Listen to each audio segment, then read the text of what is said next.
ಪ್ರಿಯ ವೀಕ್ಷಕರೇ ನಮಸ್ಕಾರ. ಹರಿಹರಾದಿಗಳು ಮುನಿದರು ಗುರು ಕಾಯುವನಯ್ಯ ಅಂತ ಒಂದು ವಾಕ್ಯ ಇದೆ. ಅಂದರೆ ಜಾತಕದಲ್ಲಿ ಗುರು ಬಹಳ ಬಲಿಷ್ಠನಾಗಿದ್ದರೆ ಬೇರೆ ಯಾವುದೇ ಕೆಟ್ಟ ಗ್ರಹಸ್ಥಿತಿಗಳ ಪರಿಣಾಮಗಳನ್ನು ಎದುರಿಸಿ ನಿಲ್ಲಬಹುದು ಅಂತ ಅದರ ಅರ್ಥ. ಜೀವನದಲ್ಲಿ ಏನೇ ಕಷ್ಟಗಳು ಬಂದರೂ ಗುರು ಬಲಿಷ್ಠನಾಗಿದ್ದರೆ ಜಾತಕದಲ್ಲಿ ಆ ಕಷ್ಟಗಳನ್ನು ದಾಟುವ ಶಕ್ತಿ ಹಾಗೂ ಸಾಮರ್ಥ್ಯ ಆ ಜಾತಕಸ್ಥನಿಗೆ ಇರುತ್ತೆ. ಅಂದರೆ ಇಂಥವ್ರಿಗೆ ದೈವಾನುಗ್ರಹ ಹೆಚ್ಚಿರುತ್ತೆ ಅಂತ ಅರ್ಥ. ಇವತ್ತಿನ ಸಂಚಿಕೆಯಲ್ಲಿ ಗುರು ಮಿಥುನ ರಾಶಿಯಿಂದ ಕಟಕ ರಾಶಿಗೆ ಪ್ರವೇಶ ಮಾಡೋ ವಿಷಯ ತಿಳಿಸ್ತೀನಿ. ಗುರು ಸಾಧಾರಣವಾಗಿ ಒಂದು ರಾಶಿಯಲ್ಲಿ 1 ವರ್ಷ ಇರ್ತಾನೆ. ಬಹುಶಃ ನಿಮ್ಮೆಲ್ಲರಿಗೂ ಗೊತ್ತಿರೋ ಹಾಗೆ ಸಾಧಾರಣವಾಗಿ ಗುರು ಒಂದು ರಾಶಿಯಲ್ಲಿ ಈಗಾಗಲೇ ಹೇಳಿದಾಗೆ 1 ವರ್ಷ ಇರ್ತಾನೆ. ಕೆಲವು ಸಂದರ್ಭಗಳಲ್ಲಿ ಅತಿಚಾರ ಅಂತ ಉಂಟಾದಾಗ, ಅಂದರೆ ಆಕ್ಸಿಲರೇಟೆಡ್ ಮೋಷನ್ ಅಂದರೆ ಸ್ವಲ್ಪ ಫಾಸ್ಟಾಗಿ ಹೋಗ್ತಾನೆ. 6 ತಿಂಗಳಿಂದ 8 ತಿಂಗಳವರೆಗೂ ಒಂದು ರಾಶಿಯನ್ನು ಬಿಟ್ಟಿರೋದು ಉಂಟು.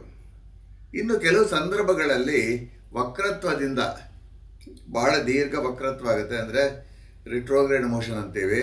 2 ಅಥವಾ 3 ತಿಂಗಳು ಹೆಚ್ಚಾಗಿ ಕೆಲವು ರಾಶಿಗಳಲ್ಲಿ ಗೋಚರಿಸೋದು ಉಂಟು.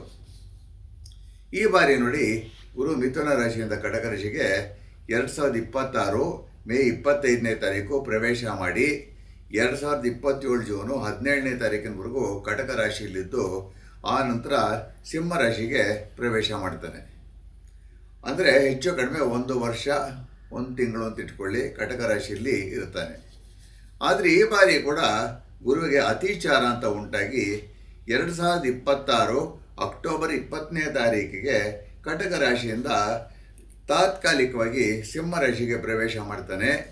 2026 ಡಿಸೆಂಬರ್ 13ನೇ ತಾರೀಕು ಗುರು ಸಿಂಹ ರಾಶಿಯಲ್ಲಿ ವಕ್ರ ಆಗ್ತಾನೆ. ಮತ್ತು 2027 ಫೆಬ್ರವರಿ 5ನೇ ತಾರೀಕು ವಕ್ರಗತಿಯಲ್ಲಿ ಮತ್ತೆ ಕಟಕ ರಾಶಿಗೆ ಕಾಲಿಡ್ತಾನೆ. ಕಟಕ ರಾಶಿಯಲ್ಲಿ 2027 ಏಪ್ರಿಲ್ 12ನೇ ತಾರೀಕಿನವರೆಗೂ ವಕ್ರವಾಗಿರ್ತಾನೆ. ಆ ನಂತರ ನೇರ ಸಂಚಾರ ಶುರು ಆಗುವುದು 2027 ಜೂನ್ 17ನೇ ತಾರೀಕು ಕಟಕ ರಾಶಿಯಿಂದ ಮತ್ತೆ ಸಿಂಹ ರಾಶಿಗೆ ಮತ್ತೆ ಪ್ರವೇಶ ಮಾಡ್ತಾನೆ. ಹೀಗಾಗಿ ಈ ಬಾರಿ ಕೂಡ ಕಟಕ ರಾಶಿಯಲ್ಲಿ ಗುರು ಸಂಚಾರ ಸ್ವಲ್ಪ ವಿಚಿತ್ರ ಅಂತಲೇ ಹೇಳಬೇಕು.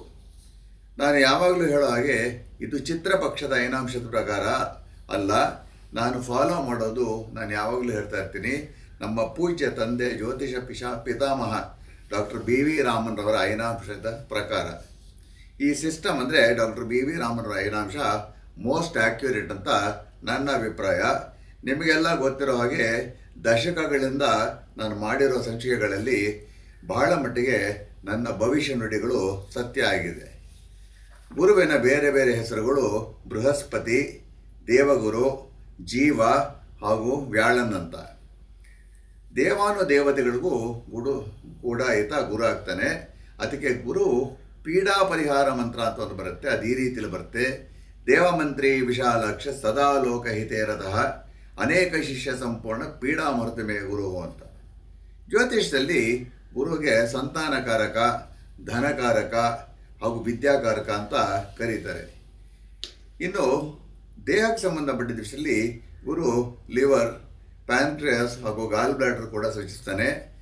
ಯಾವ ಜಾತಕದಲ್ಲಿ ಲಗ್ನಾಧಿಪತಿ ಬಲಹೀನನಾಗಿರ್ತಾನೋ ಹಾಗೂ ಗುರು ಪಾಪಗ್ರಹಗಳ ಜೊತೆ 6ನೇ ಮನೆ, 8ನೇ ಮನೆ ಅಥವಾ 12ನೇ ಮನೆಯಲ್ಲಿರ್ತಾನೋ ಅವರಿಗೆ ಲಿವರು, ಗಾಲ್ ಬ್ಲಾಡರ್ ಹಾಗೂ ಪ್ಯಾನ್ಕ್ರಿಯಾಸ್ ಸಮಸ್ಯೆಗಳು ಕಾಡಬಹುದು. ಯಾವ ಜಾತಕದಲ್ಲಿ ಗುರು ರಾಹುಜಲ್ಲಿ, ಗುರು ಕೇತು, ಗುರು ಶನಿ ಅಥವಾ ಗುರು ಕುಜ ಅತಿ ಸಮೀಪದಲ್ಲಿರ್ತಾರೋ ಸಾಧಾರಣವಾಗಿ ಲಿವರ್ ತೊಂದರೆಗಳು, ಗಾಲ್ ಬ್ಲಾಡರ್ ಹಾಗೂ ಪ್ಯಾನ್ಕ್ರಿಯಾಸ್ ಸಮಸ್ಯೆಗಳು ಕಾಡಬಹುದು. ಹಾಗೆಯೇ ಗುರು ಸಂತಾನಕಾರಕ ಆಗಿರೋದ್ರಿಂದ ಈ ರೀತಿ ಗುರುದೋಷ ಜಾತಕದಲ್ಲಿದ್ದರೆ ಸಂತಾನಕ್ಕೆ ಸಂಬಂಧಪಟ್ಟ ಸಮಸ್ಯೆಗಳು ಕೂಡ ಕಾಡಬಹುದು. ಮಕ್ಕಳ ವಿಷಯದಲ್ಲಿ ಏನಾದರೂ ಯಾವುದೇ ರೀತಿಯ ಬೇಸರಗಳು ಇರುತ್ತೆ. ಇನ್ನು ಕೆಲವರಿಗೆ ಮಕ್ಕಳ ಭಾಗ್ಯ ಕೂಡ ಲಭಿಸದೇ ಇರ್ಬೋದು. ಇನ್ನು ಕೆಲವರಿಗೆ ಮಕ್ಕಳಿಂದ ಸುಖ ಇರಲ್ಲ, ಹಿಂಸೆ ಕೂಡ. ಗುರು ಬಲವಾಗಿದ್ದರೆ ಅವ್ರು ನಿಜಕ್ಕೂ ಭಾಗ್ಯವಂತರು. ಮನುಷ್ಯನಿಗೆ ನೋಡಿ ವೀಕ್ಷಕರೇ, ಒಳ್ಳೆಯ ಮಕ್ಕಳು, ಒಳ್ಳೆಯ ವಿದ್ಯೆ, ಆರೋಗ್ಯ, ಜ್ಞಾನ ಹಾಗೂ ಅನುಕೂಲಕ್ಕೆ ಆಗುವಷ್ಟು ಹಣ ಇದ್ದರೆ ಅವರೇ ಭಾಗ್ಯವಂತರಲ್ವಾ. ಯಾವುದೇ ಜಾತಕದಲ್ಲಿ ಗುರುವಿಗೆ ಬಲ ಇಲ್ಲದಿದ್ದರೆ ಅಂಥ ಜಾತಕಸ್ಥರಿಗೆ ನಾನಾ ರೀತಿಯ ಕಷ್ಟಗಳು ಇರುತ್ತೆ. ಗುರುಬಲ ಬರೀ ಮದುವೆಗೆ ಅಂತ ಅಲ್ಲ, ಎಲ್ಲದಕ್ಕೂ ಗುರುಬಲ ಇರಲೇಬೇಕು. ದುಡ್ಡು, ಆರೋಗ್ಯ, ಸ್ವಗೃಹ, ದೇವರ ಕೃಪಾಕಟಾಕ್ಷ, ಮದುವೆ, ಮುಂಜಿ, ವೃತ್ತಿಯಲ್ಲಿ ಏಳಿಗೆ, ಸಮಾಧಾನ, ಒಳ್ಳೆಯ ಸಂಸಾರ, ಹಣಕ್ಕೆ ಕೊರತೆ ಇಲ್ಲದಿರೋದು, ಒಳ್ಳೆಯ ಕುಟುಂಬ, ತಾಯಿ ತಂದೆಗಳ ಆಶೀರ್ವಾದ, ಒಳ್ಳೆಯ ಸಂಸ್ಕಾರಗಳು, ನ್ಯಾಯ, ಧರ್ಮ, ವಿಶಾಲ ಹೃದಯ, ಎಲ್ಲದಕ್ಕೂ ಜಾತಕದಲ್ಲಿ ಗುರುಬಲ ಇರಲೇಬೇಕು. ಗುರುಬಲ ಪಡೆಯೋದಕ್ಕೆ ಜಾತಕದಲ್ಲಿ ಗುರುಬಲ ಇಲ್ಲ ಅಂದರೆ ಅಥವಾ ಕಡಿಮೆ ಆಗಿದ್ದರೆ ಗುರುಬಲ ಪಡೆಯೋದಕ್ಕೆ ನಾನಾ ಮಾರ್ಗಗಳನ್ನು ನಮ್ಮ ಋಷಿಮುನಿಗಳು ಸೂಚಿಸ್ತಾರೆ. ಜಾತಕದಲ್ಲಿ ಗುರುಗೆ ಬಲ ಇಲ್ಲದಿದ್ದರೆ ನಾವು ಕೊರಗಬಾರದು ಅಥವಾ ಬೇಸರ ಪಡಬಾರದು. ನಾವು ಕೆಲವು ನಿಯಮಗಳನ್ನು ಪಾಲಿಸಿ ಕೆಲವು ಮಂತ್ರ ಜಪಗಳು ಹಾಗೂ ಸೂಕ್ತ ದೈವ ಕಾರ್ಯಗಳನ್ನು ಮಾಡಿಕೊಂಡ್ರೆ ಸ್ವಲ್ಪ ಮಟ್ಟಿಗೆ ಗುರುಬಲವನ್ನು ಹೆಚ್ಚಿಸ್ಕೋಬಹುದು. ನೋಡಿ ವೀಕ್ಷಕರೇ, ಗುರು ವೃಷಭದಿಂದ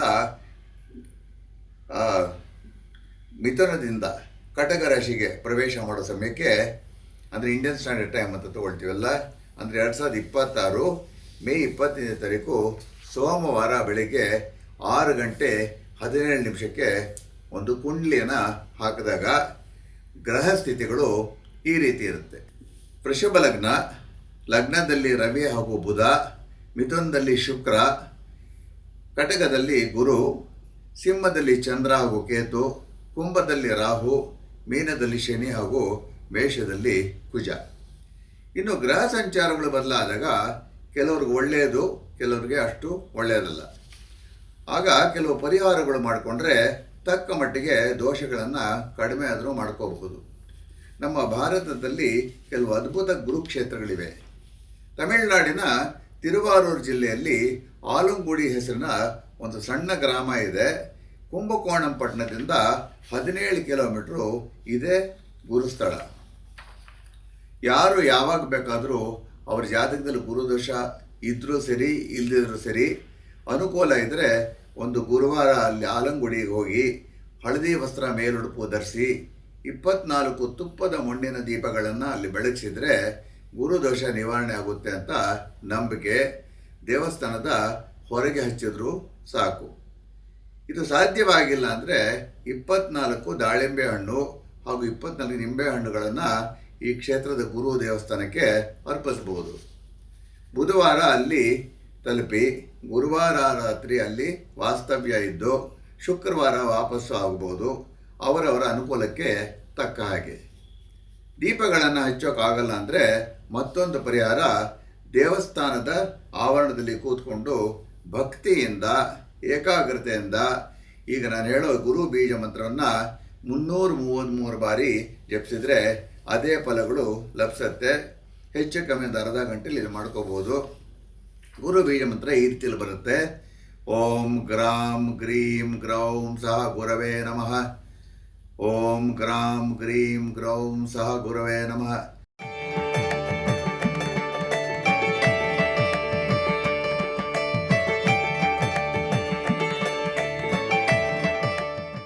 ಹಾಗೆಯೇ ಕುಂಭಕೋಣಂನಿಂದ ಸ್ವಲ್ಪ ದೂರದಲ್ಲೇ ಇನ್ನೊಂದು ಅದ್ಭುತ ಗುರುಕ್ಷೇತ್ರ ಇದೆ. ಅದರ ಹೆಸರು ತಿಟ್ಟೆ ಅಂತ. ಅಲ್ಲಿ ಗುರುವಿಗೆ ಗುರು ಅಂದರೆ ವಸಿಷ್ಠ ಮುನಿಗಳ ಕ್ಷೇತ್ರ ಅದು. ಅಲ್ಲೂ ಸಹ ಸ್ವಲ್ಪ ಹಳದಿ ವಸ್ತ್ರ ಕೊಟ್ಟು ಅರ್ಚನೆ ಮಾಡಿಸ್ಕೊಂಡ್ರೆ ಭಾಳ ಒಳ್ಳೆಯದು ವೀಕ್ಷಕರೇ. ಹಾಗೆಯೇ ಮತ್ತೊಂದು ಕ್ಷೇತ್ರ ಕೇರಳದಲ್ಲಿರೋ ಗುರುವಾಯೂರು. ಇಲ್ಲಿ ಕೂಡ ಸ್ವಲ್ಪ ಸೇವೆಯನ್ನು ಸಲ್ಲಿಸಿದರೆ ಬಹಳ ಒಳ್ಳೆಯದು. ಗುರುವಾಯೂರು ದೇವಸ್ಥಾನದಲ್ಲಿರೋದು ವೃದ್ಧ ಕೃಷ್ಣ. ಈ ದೇವಸ್ಥಾನ ಕೂಡ ಅದ್ಭುತ ಸ್ಥಳ. ಇಲ್ಲಿ ಶ್ರೀಕೃಷ್ಣನ ದರ್ಶನ ಮಾಡಿದರೆ ಗುರುಬಲ ಸೃಷ್ಟಿ ಆಗುತ್ತೆ ಅಂತ, ಹಾಗೂ ಗುರುಗಳು ದೋಷಗಳು ದೂರ ಆಗುತ್ತೆ ಅಂತ ಒಂದು ನಂಬಿಕೆ. ಬುಧವಾರ ಸಂಜೆ ಹಾಗೂ ಸಮಯ ಇದ್ದು ಗುರುವಾರ ಸಂಜೆ ಕೂಡ ಈ ದೇವಸ್ಥಾನದಲ್ಲಿ ಕುಳಿತು ವಿಷ್ಣು ಸಹಸ್ರನಾಮ ಪಾರಾಯಣ ಮಾಡಿದರೆ ತುಂಬಾ ಶ್ರೇಷ್ಠ. ವಿಷ್ಣು ಸಹಸ್ರನಾಮ ಹೇಳೋಕ್ಕಾಗದೇ ಇರೋರು ಬುಧವಾರ ಸಂಜೆ ದೇವಸ್ಥಾನದ ಆವರಣದಲ್ಲಿ ಕುಳಿತು ಭಕ್ತಿಯಿಂದ ಅಷ್ಟಾಕ್ಷರ ಮಂತ್ರ ಓಂ ನಮೋ ನಾರಾಯಣಾಯ ಈ ಮಂತ್ರವನ್ನು 800 ಅಥವಾ 2400 ಬಾರಿ ಜಪಿಸಿ.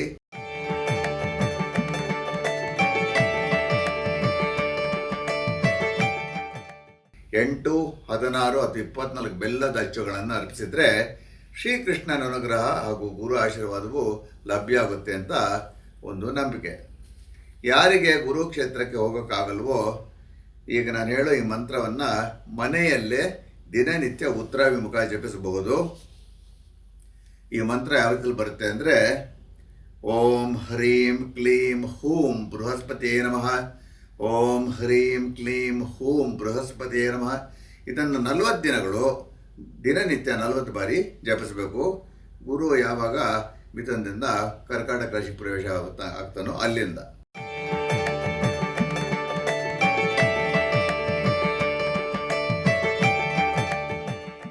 ಇಚ್ಛಿಸುವವರು ಪ್ರತಿ 3 ತಿಂಗಳಿಗೋ ಅಥವಾ 6 ತಿಂಗಳಿಗೊಮ್ಮೆ ಈ ರೀತಿ ಮಾಡಬಹುದು.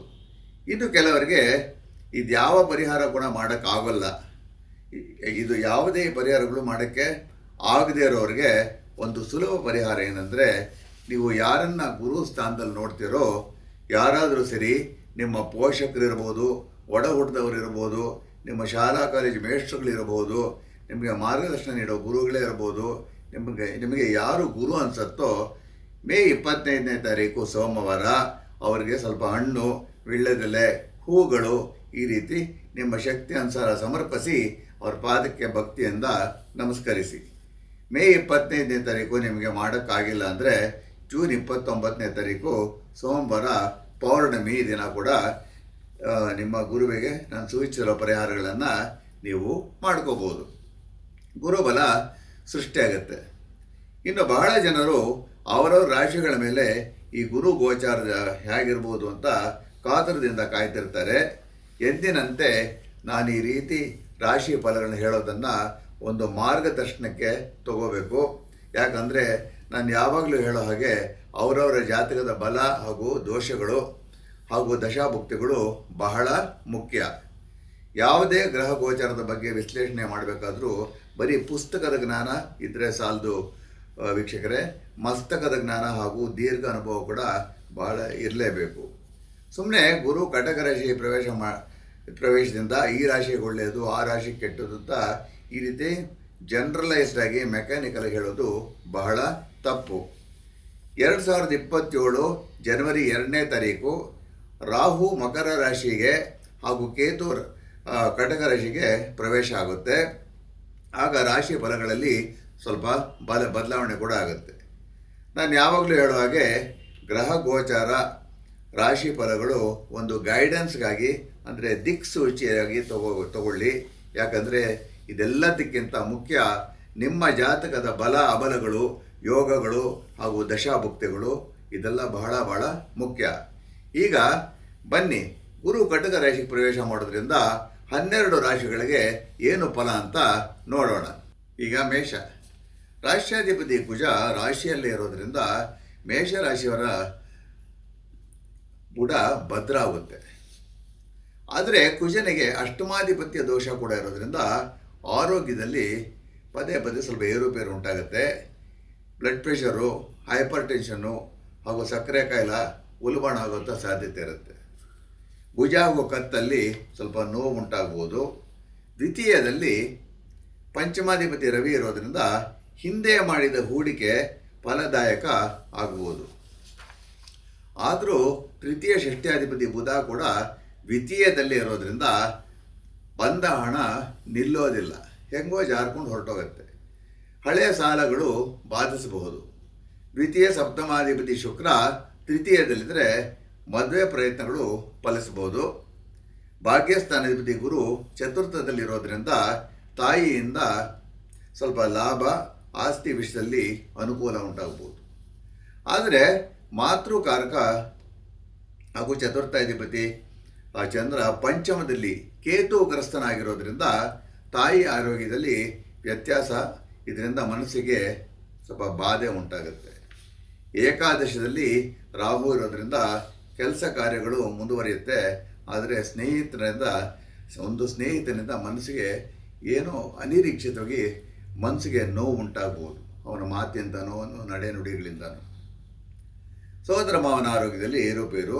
ಕರ್ಮಸ್ಥಾನಾಧಿಪತಿ ಶನಿ ವ್ಯಯಸ್ಥಾನದಲ್ಲಿ ಜಲತತ್ವ ರಾಶಿಯಲ್ಲಿರೋದ್ರಿಂದ ಯಾರು ವಿದೇಶದಲ್ಲಿ ಕೆಲಸ ಹುಡುಕ್ತಾ ಇರ್ತಾರೋ ಸ್ವಲ್ಪ ಯಶಸ್ಸು.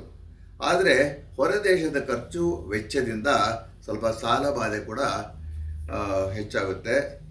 ಗುರು ಶನಿಯ ಮೇಲೆ ದೃಷ್ಟಿ ಹಾಕಿರೋದ್ರಿಂದ ವಿದೇಶದಲ್ಲಿರೋ ಮೇಷರಾಶಿಯವರಿಗೆ ವೃತ್ತಿಯಲ್ಲಿ ಸ್ವಲ್ಪ ಅನುಕೂಲಗಳುಂಟಾಗುತ್ತೆ. ಇನ್ನು ಪರಿಹಾರಕ್ಕೆ ಸಂಬಂಧಪಟ್ಟಂತೆ ಪಂಚಮ ಅಂದರೆ ಪೂರ್ವ ಪುಣ್ಯಸ್ಥಾನದಲ್ಲಿ ಚಂದ್ರ ಹಾಗೂ ಕೇತು ಇರೋದ್ರಿಂದ ಕಾಲಭೈರವನ ಆರಾಧನೆ ಮಾಡಿದರೆ ಅದು ಬಹಳ ಒಳ್ಳೆಯದು. ಕಾಲಭೈರವನ ಶ್ಲೋಕವನ್ನು ದಿನನಿತ್ಯ ಸಂಜೆ ಸೂರ್ಯಾಸ್ತಮದ ನಂತರ ಉತ್ತರಾಭಿಮುಖ 28 ಬಾರಿ ಜಪಿಸಬೇಕು. ಈ ಶ್ಲೋಕ ಈ ರೀತಿಯಲ್ಲಿ ಬರುತ್ತೆ. ಓಂ ಹ್ರೀಂ ಬಂ ಬಟುಕಾಯ ಆಪದ್ ಉದ್ಧಾರಣಾಯ ಕುರು ಕುರು ಭಟ್ ಹ್ರೀಂ ಓಂ. ಇನ್ನೊಮ್ಮೆ ಹೇಳ್ತೀನಿ. ಓಂ ಹ್ರೀಂ ಬಂ ಬಟುಕಾಯ ಆಪದ್ ಉದ್ಧಾರಣಾಯ ಕುರು ಕುರು ಭಟ್ ಹ್ರೀಂ ಓಂ.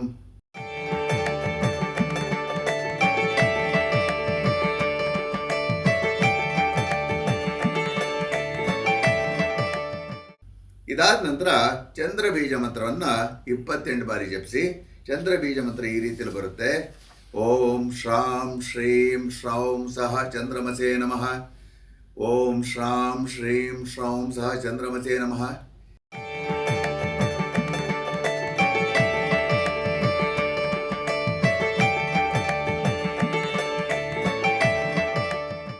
ಇಷ್ಟು ವೀಕ್ಷಕರೇ ಮೇಷರಾಶಿಗೆ ಸಂಬಂಧಪಟ್ಟಿದ್ದು. ವೃಷಭ ರಾಶ್ಯಾಧಿಪತಿ ಹಾಗೂ ಷಷ್ಠ್ಯಾಧಿಪತಿ ಶುಕ್ರ ದ್ವಿತೀಯದಲ್ಲಿರೋದ್ರಿಂದ ಹಣಕಾಸಿನ ವಿಷಯಕ್ಕೆ ಒಳ್ಳೆಯದೇ. ಆದರೂ ಕೆಲವು ಹಿತಶತ್ರುಗಳ ಆರೋಗ್ಯದ ಸಮಸ್ಯೆಗಳಿಗೆ ಖರ್ಚು ಹೆಚ್ಚಾಗುತ್ತೆ. ಅಂದರೆ ಕೆಲವರು ಬಹಳ ಒಳ್ಳೆಯ ಥರ ನಟಿಸಿ ಆರೋಗ್ಯ ಸರಿ ಇಲ್ಲ ಅಂತ ನಂಬಿಸಿ ಹಣ ಕೇಳ್ತಾರೆ. ಜಾಗ್ರತೆ ವಹಿಸಿ, ಅಯ್ಯೋ ಪಾಪನಕ್ಕೆ ಹೋಗಬೇಡಿ. ರಾಶಿಯಲ್ಲೇ ದ್ವಿತೀಯ ಪಂಚಮಾಧಿಪತಿ ಬುಧ ಇರೋದ್ರಿಂದ ಸಾಂಸಾರಿಕ ಜೀವನದಲ್ಲಿ ಖುಷಿ ಇರುತ್ತೆ. ಚತುರ್ಥಾಧಿಪತಿ ರವಿ ಕೂಡ ರಾಶಿಯಲ್ಲಿರೋದ್ರಿಂದ ಮನೆ ಅಥವಾ ನಿವೇಶನ ಅಂದರೆ ಸೈಟ್ ಈ ರೀತಿ ಲಭ್ಯ ಆಗಬಹುದು. ತೃತೀಯದಲ್ಲಿ ಅಂದರೆ ಕಟಕದಲ್ಲಿ ಅಷ್ಟಮ ಹಾಗೂ ಲಾಭಾಧಿಪತಿ ಗುರು ಉಚ್ಚನಾಗಿರೋದ್ರಿಂದ ಸ್ವಲ್ಪ ಅನಿರೀಕ್ಷಿತ ಧನ ಲಾಭ ಕೂಡ ಆಗ್ಬೋದು.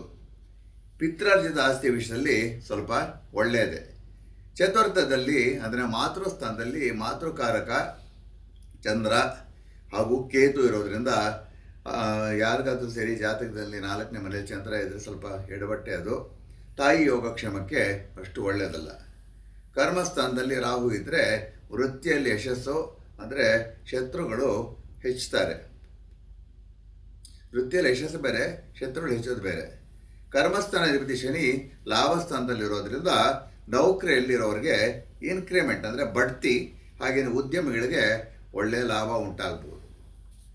ಸಪ್ತಮದಲ್ಲಿ ವ್ಯಯಾಧಿಪತಿ ಕುಜ ವ್ಯಯದಲ್ಲಿರೋದ್ರಿಂದ ಪತಿ ಅಥವಾ ಪತ್ನಿಯ ಆರೋಗ್ಯದಲ್ಲಿ ಏರುಪೇರು, ಹಾಗೆಯೇ ದಂಪತಿಗಳಲ್ಲಿ ಸ್ವಲ್ಪ ಬೇಡದೇ ಇರೋ ಮಾತುಕತೆ ಹೆಚ್ಚಾಗ್ಬೋದು. ಇದರಿಂದ ಸ್ವಲ್ಪ ಟೆನ್ಷನ್ಸ್ ಕ್ರಿಯೇಟ್ ಆಗ್ತಾ ಬರುತ್ತೆ. ಇನ್ನು ಪರಿಹಾರಕ್ಕೆ ಸಂಬಂಧಪಟ್ಟಿದ್ದು ಪಂಚಮಾಧಿಪತಿ ಬುಧ ರಾಶಿಯಲ್ಲೇ ಇರೋದ್ರಿಂದ ವಿಷ್ಣು ಆರಾಧನೆ ಮಾಡಬೇಕು. ಬುಧನ ಅಧಿಪತಿ ಮಹಾವಿಷ್ಣುವಿನ ಯಾವುದೇ ರೂಪ ಆಗ್ಬೋದು. ಹೀಗಾಗಿ ದಿನನಿತ್ಯ ಸಂಜೆ ಉತ್ತರಾಭಿಮುಖ ಅಷ್ಟಾಕ್ಷರ ಮಂತ್ರ ಓಂ ನಮೋ ನಾರಾಯಣಾಯ ಈ ಮಂತ್ರವನ್ನು 200 ಅಥವಾ 400 ಬಾರಿ ಜಪಿಸಿದರೆ ಬಹಳ ಒಳ್ಳೆಯದು.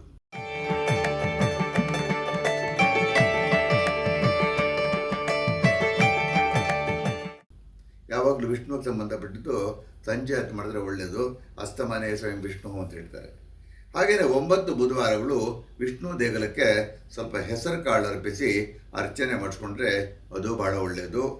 ಇಷ್ಟು ವೃಷಭ ರಾಶಿಯ ಫಲಾಫಲಗಳು. ಈಗ ಮಿಥುನ ರಾಶಿಯಲ್ಲಿ ಪಂಚಮಾಧಿಪತಿ ಶುಕ್ರ ಇರೋದು ಬಹಳ ಒಳ್ಳೆಯದು. ಮಕ್ಕಳ ವಿಷಯದಲ್ಲಿ ಸಂತಸ, ಅಂದರೆ ಮಕ್ಕಳಿಗೆ ಏನಾದರೂ ಒಳ್ಳೆಯದಾಗುವುದು ಈ ರೀತಿ.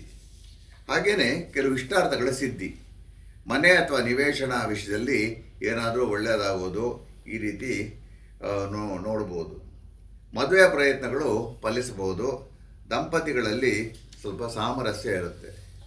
ಆದರೆ ರಾಶ್ಯಾಧಿಪತಿ ಬುಧ 12ನೇ ಮನೆ ಅಂದರೆ ವ್ಯಯಸ್ಥಾನದಲ್ಲಿ ತೃತೀಯಾಧಿಪತಿ ರವಿ ಜೊತೆ ಇರೋದ್ರಿಂದ ಖರ್ಚುಗಳು ಹೆಚ್ಚಿರುತ್ತೆ. ಒಡ ಹುಟ್ಟಿದವರ ಜೊತೆ ಮನಸ್ಸಿಗೆ ಬೇಸರ. ಇದೇ ರೀತಿ ತೃತೀಯದಲ್ಲಿ ಚಂದ್ರ ಹಾಗೂ ಕೇತು ಇರೋದ್ರಿಂದ ಒಡ ಹುಟ್ಟಿದವ್ರ ಜೊತೆ ಸಂಬಂಧಗಳು ಸ್ವಲ್ಪ ಕೆಡಬಹುದು. ಹಣದ ಅಥವಾ ಆಸ್ತಿ ವಿಷಯದಲ್ಲಿ ತೊಂದರೆಗಳು ಉಂಟಾಗ್ಬೋದು, ವ್ಯತ್ಯಾಸಗಳು ಬರಬಹುದು. ಅಥವಾ ಒಡ ಹುಟ್ಟಿದವರಿಗೆ ಅವರಿಗಾಗಿ ಹೆಚ್ಚು ಹಣ ಖರ್ಚು ಮಾಡುವಂಥ ಪರಿಸ್ಥಿತಿಗಳು ಉಂಟಾಗ್ಬೋದು. 9ನೇ ಮನೆ ಅಂದರೆ ಪಿತೃಸ್ಥಾನದಲ್ಲಿ ರಾಹು ಇರೋದ್ರಿಂದ ತಂದೆ ಯೋಗಕ್ಷೇಮಕ್ಕೂ ಅಷ್ಟು ಒಳ್ಳೆಯದಲ್ಲ. ತಂದೆಯ ಕಷ್ಟ ಕಾಲದಲ್ಲಿ ತಂದೆಗೆ ನೆರವಾಗಿ ನಿಲ್ಲೋದು ಕಷ್ಟ ಆಗ್ಬೋದು. 10ನೇ ಮನೆ ಅಂದರೆ ಕರ್ಮಸ್ಥಾನದಲ್ಲಿ ಶನಿ ಇರೋದ್ರಿಂದ ಮಿಥುನಕ್ಕೆ ಸ್ವಲ್ಪ ಮಟ್ಟಿಗೆ ಶನಿ ಯೋಗಕಾರಕನಾಗ್ತಾನೆ. ವೃತ್ತಿಯಲ್ಲಿ ಒಳ್ಳೆಯದೇ, ಆದರೆ ಹೆಚ್ಚು ಕೆಲಸದಿಂದ ದೈಹಿಕ ದಣಿವು ಅಂದರೆ ಭಾಳ ಫಿಸಿಕಲ್ ಸ್ಟ್ರೇನ್ ಮಾಡ್ಕೊಳ್ತಾ ಇರ್ತಾರೆ. ಏಕಾದಶದಲ್ಲಿ ಕುಜ ಇದ್ದರೆ ಭೂಮಿ ಲಾಭ, ಆದರೆ ಕುಜ ಷಷ್ಠ್ಯಾಧಿಪತಿ ಕೂಡ ಆಗಿರೋದ್ರಿಂದ ಭೂಮಿ ಲಾಭದಿಂದ ಏನಾದರೂ ಎಡವಟ್ಟುಗಳು ಕೂಡ ಆಗಬಹುದು. ಹೆಚ್ಚಿನ ಜಾಗ್ರತೆ ವಹಿಸಬೇಕು. ಪೇಪರ್ಸ್ನ 4 ಸರ್ತಿ ಚೆಕ್ ಮಾಡ್ಕೋಬೇಕು. ಸಿಕ್ಕಾಪಟ್ಟೆ ಸಾಲಗಳು ತಗೊಂಡು ಭೂಮಿ ಖರೀದಿ ಮಾಡೋಕ್ಕೆ ಅಡ ಇಟ್ಟೆಲ್ಲ ಮಾಡೋಕ್ಕೆ ಹೋಗಬಾರ್ದು.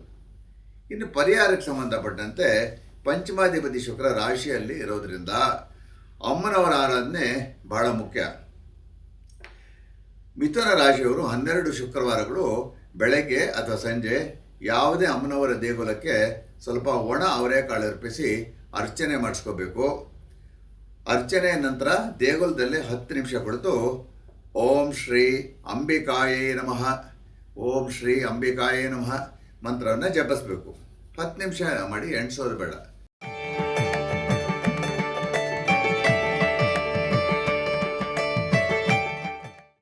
ಹಾಗೇನೆ ಅನುಕೂಲ ಇದ್ದರೆ ಕನಿಷ್ಠ 4 ತಿಂಗಳಾದರೂ ಬಿಳಿ ಹವಳ ಅಂದರೆ ಅದೊಂದು ಹರಳು ಬರುತ್ತೆ, ವೈಟ್ ಕೋರಲ್ ಅಂತ ಇಂಗ್ಲೀಷಲ್ಲಿ ಹೆಸರು. ಅದಕ್ಕೆ ಆ ಹರಳನ್ನು ಉಂಗುರದ ಬೆರಳಿಗೆ ತರಿಸಬೇಕು. ಸ್ತ್ರೀಯರು ಎಡಗೈ ಹಾಗೂ ಪುರುಷರು ಬಲಗೈಗೆ. ಇಷ್ಟು ವೀಕ್ಷಕರೇ ಮಿಥುನ ರಾಶಿಗೆ ಸಂಬಂಧಪಟ್ಟಿದ್ದು. ಈಗ ಕಟಕ ರಾಶಿಯವರು ಭಾಳ ಕಾತರದಿಂದ ಕಾಯ್ತಾ ಇರ್ತಾರೆ. ಯಾಕೆಂದರೆ ಆ ರಾಶಿಗೆ ಗುರು ಬರೋದಲ್ವ, ಅದಕ್ಕೆ ಜನ್ಮ ಗುರು ನರೋ ದುಃಖಂ ಅಂದರೆ ಗುರು ಜನ್ಮರಾಶಿಗೆ ಬಂದಾಗ ದುಃಖ ಅಥವಾ ಕಷ್ಟಗಳನ್ನು ಕೊಡ್ತಾನೆ ಅಂತ ಅರ್ಥ. ಎಲ್ಲ ಡೈರೆಕ್ಟಾಗಿ ಅಪ್ಲೈ ಮಾಡೋಕ್ಕಾಗೋದಿಲ್ಲ, ಸ್ವಲ್ಪ ಎಕ್ಸೆಪ್ಷನ್ಸ್ ಇರುತ್ತೆ. ಇದು ಸ್ವಲ್ಪ ಮಟ್ಟಕ್ಕೆ ಸರಿ ವೀಕ್ಷಕರೇ, ಆದರೆ ಎಲ್ಲರಿಗೂ ಹಾಗೆ ಆಗಬೇಕು ಅಂತ ಇಲ್ಲ. ಯಾವ ಕಟಕ ರಾಶಿಯವರ ಜಾತಕದಲ್ಲಿ ದಶಾಭುಕ್ತಿಗಳು ಚೆನ್ನಾಗಿರುತ್ತೋ ಅಂಥವ್ರಿಗೆ ಗುರು ಜನ್ಮ ರಾಶಿಯ ಗೋಚರದಿಂದ ಅಷ್ಟು ಹಾನಿ ಉಂಟಾಗೋದಿಲ್ಲ. ಯಾರಿಗೆ ಗುರು ದಶೆ ಕಡೆ 3 ವರ್ಷಗಳು ನಡೀತಾ ಇರುತ್ತೋ ಅಥವಾ ರಾಹು ದಶೆ ಕಡೆ 3 ವರ್ಷಗಳು ನಡೀತಾ ಇರುತ್ತೋ ಅಂಥವ್ರಿಗೆ ಅಷ್ಟು ಶುಭ ಅಲ್ಲ. ಜೊತೆಯಲ್ಲಿ ರಾಶ್ಯಾಧಿಪತಿ ಚಂದ್ರ ಕೇತು ಜೊತೆ ಇರೋದ್ರಿಂದ ಕಟಕ ರಾಶಿಯವರಿಗೆ ಸ್ವಲ್ಪ ಶೀತದ ಅಲರ್ಜೀಸ್ ಆಗ್ಬೋದು. ಸಣ್ಣ ಪುಟ್ಟದಾಗಿ ಕಣ್ಣಿಗೆ ಏನಾದರೂ ಸೋಂಕಾಗುವಂಥ ಸಾಧ್ಯತೆ ಕೂಡ ಇರುತ್ತೆ. ಕಣ್ಣಿಗೆ ಧೂಳು ಬಿದ್ದು ಏನಾದರೂ ಆಗಿ ಆ ಥರ ಆಗ್ಬೋದು. ರಾಶಿಯಲ್ಲಿ ಭಾಗ್ಯಸ್ಥಾನಾಧಿಪತಿ ಗುರು ಇರೋದ್ರಿಂದ ಸಾಧಾರಣವಾಗಿ ಚೆನ್ನಾಗೇ ಇರುತ್ತೆ. ಗುರು ವಿದ್ಯಾಕಾರಕ ಆಗಿರೋದ್ರಿಂದ ಈ ರಾಶಿಯ ವಿದ್ಯಾರ್ಥಿಗಳಿಗೆ ಒಳ್ಳೆಯದು. ದ್ವಿತೀಯದಲ್ಲಿ ಚಂದ್ರ ಹಾಗೂ ಕೇತು ಇದ್ದರೆ ಸ್ವಲ್ಪ ದಂತಕ್ಷಯ ಹಾಗೂ ಒಸಡುಗಳ ಸಮಸ್ಯೆಗಳು, ಹಾಗೆಯೇ ನಾಲಿಗೆಯಲ್ಲಿ ಸ್ವಲ್ಪ ಸಣ್ಣ ಪುಟ್ಟ ಹುಣ್ಣಾಗೋದು, ಈ ರೀತಿ ಆಗ್ಬೋದು. ಧನಸ್ಥಾನದಲ್ಲಿ ರಾಶ್ಯಾಧಿಪತಿ ಚಂದ್ರ ಕೇತುಗ್ರಸ್ತನಾಗಿರೋದ್ರಿಂದ ಸ್ವಲ್ಪ ದುಂದು ವೆಚ್ಚ ಮಾಡ್ತಾರೆ. ಸ್ನೇಹಿತರ ವಿಷಯದಲ್ಲಿ ಭಾಳ ಜಾಗ್ರತೆ ವಹಿಸಬೇಕು. ಯಾಕಂದರೆ 11ನೇ ಮನೆಗೆ ನಾವು ಪಿತೃಸ್ಥಾನ ಅಂತ ಹೇಳ್ತೀವಿ. ಅಷ್ಟಮದಲ್ಲಿ ರಾಹು ಇದ್ದರೆ ಆಗಾಗ ಸಣ್ಣದಾಗಿ ಕಾನ್ಸ್ಟಿಪೇಷನ್ ಈ ರೀತಿ ಕಾಡ್ಬೋದು. ಸಪ್ತಮಾಧಿಪತಿ ಗುರು ಭಾಗ್ಯಸ್ಥಾನದಲ್ಲಿ, ಸಪ್ತಮಾಧಿಪತಿ ಶನಿ ಭಾಗ್ಯಸ್ಥಾನದಲ್ಲಿರೋದ್ರಿಂದ ದಂಪತಿಗಳಲ್ಲಿ ಸಾಮರಸ್ಯ ಇರುತ್ತೆ. ಕರ್ಮಸ್ಥಾನದಲ್ಲಿ ಯೋಗಕಾರಕ ಕುಜ ಇರೋದ್ರಿಂದ ನೌಕರಿಯಲ್ಲಿರೋರಿಗೆ ಹಾಗೂ ಉದ್ಯಮಿಗಳಿಗೂ ಬಹಳ ಒಳ್ಳೆಯದು. ಧನಸ್ಥಾನಾಧಿಪತಿ ರವಿ ಲಾಭಸ್ಥಾನದಲ್ಲಿರೋದ್ರಿಂದ ಒಳ್ಳೆಯ ಸಂಪಾದನೆ, ಆದರೆ ವ್ಯಯಾಧಿಪತಿ ರವಿ ಕೂಡ ಲಾಭದಲ್ಲಿರೋದ್ರಿಂದ ಖರ್ಚು ಹಾಗೂ ವ್ಯಯಾಧಿಪತಿ ಬುಧ ಕೂಡ ಲಾಭದಲ್ಲಿರೋದ್ರಿಂದ ಖರ್ಚು ಕೂಡ ಹೆಚ್ಚಿರುತ್ತೆ. ಚತುರ್ಥಾಧಿಪತಿ ಶುಕ್ರ ವ್ಯಯಸ್ಥಾನದಲ್ಲಿರೋದ್ರಿಂದ ವಾಹನ ಖರೀದಿಯಿಂದ ನಷ್ಟ, ಇರೋ ವಾಹನಕ್ಕೆ ರಿಪೇರಿ ಖರ್ಚುಗಳು ಜಾಸ್ತಿ ಆಗುತ್ತೆ.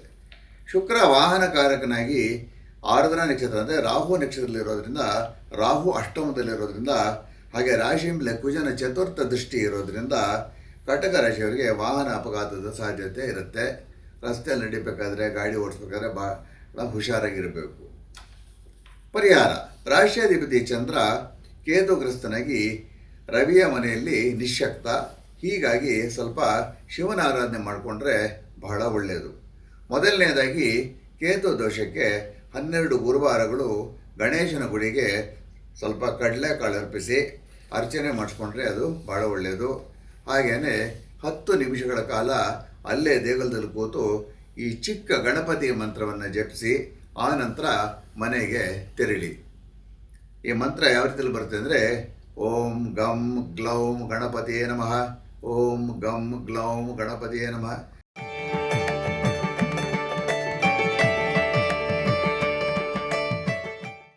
ಹಾಗೆಯೇ ದಿನನಿತ್ಯ ಬೆಳಗ್ಗೆ ಅಥವಾ ಸಂಜೆ ಉತ್ತರಾಭಿಮುಖ ಮಹಾಮೃತ್ಯುಂಜಯ ಮಂತ್ರ ಜಪ ಕನಿಷ್ಠ 3 ತಿಂಗಳಾದರೂ 108 ಬಾರಿ ಜಪಿಸಿದರೆ ಬಹಳ ಒಳ್ಳೆಯದು. ನಿಮಗೆಲ್ಲ ಗೊತ್ತಿರೋ ಹಾಗೆ ಮಹಾಮೃತ್ಯುಂಜಯ ಮಂತ್ರ ಈ ರೀತಿಯಲ್ಲಿ ಬರುತ್ತೆ. ಓಂ ತ್ರಯಂಬಕಂ ಯಜಾಮಹೇ ಸುಗಂಧಿಂ ಪುಷ್ಟ್ಯವರ್ಧನಂ ಉರ್ವಾರುಕಮಿವ ಬಂಧನಾನ್ ಮೃತ್ಯೋರ್ಮುಕ್ಷೀಯಮಾಮೃತಾತ್. ಓಂ ತ್ರಯಂಬಕಂ ಯಜಾಮಹೇ ಸುಗಂಧಿಂ ಪುಷ್ಟ್ಯವರ್ಧನಂ ಉರ್ವಾರುಕಮಿವ ಬಂಧನಾನ್ ಮೃತ್ಯೋರ್ಮುಕ್ಷೀಯಮಾಮೃತಾತ್.